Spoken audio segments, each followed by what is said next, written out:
હું અહીંનો ધારાસભ્ય છું ભાઈ, મને કેમ કોઈ ફોન બી નહીં કર્યો, પત્રિકા નહીં, જાણ નહીં, ખુલાસો કરો. હું ધારાસભ્ય છું ભાઈ, આ મારું અપમાન નથી, મારી જનતાનું અપમાન છે. આ મારું અપમાન નથી. મને કોઈ કાર્યક્રમનો મોહતાજ નથી.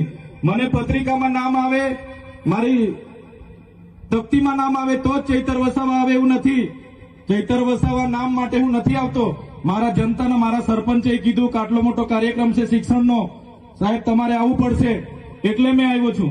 અને કલેક્ટર સાહેબ તમારી જવાબદારી છે, તમે વહીવટ છો, તમે મને ફોન કરીને જણાવો ને કાર્યક્રમ છે. મંત્રી સાહેબ ગાંધીનગરથી આવે છે, કઈ તકલીફ છે અમારાથી તમને?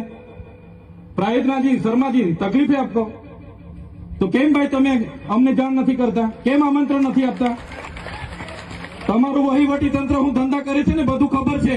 હમણાં મોદી સાહેબ આવ્યા હતા, ખર્ચો થાય ભાઈ, 8-10 કરોડ રૂપિયાનો ખર્ચો થાય. તમે દેવ મોગરામાં ડેકોરેશન માટે કલેક્ટર સાહેબ 16 કરોડ રૂપિયાનો અમારા આદિજાતિ બજેટમાં ખર્ચો પાડ્યો છે. તમે ત્યાં મોદી સાહેબના મંડપના સ્ટેજ માટે 15 કરોડના ખર્ચા કર્યા છે. ટોયલેટ, મોબાઈલ ટોયલેટ માટે 2,40,000નો 2 કરોડ ને 40 લાખના તમે ખર્ચા પાડ્યા છે. નાસ્તા માટે 2 કરોડ ખર્ચા પાડ્યા છે. તમે ડોમ માટે 2 કરોડ ખર્ચા પાડ્યા, ચા માટે 2 કરોડ ખર્ચા પાડ્યા, બસ માટે 2 કરોડ ને 71 લાખ રૂપિયાનો ખર્ચો પાડ્યો. કેમ? અમે સવાલ પૂછીએ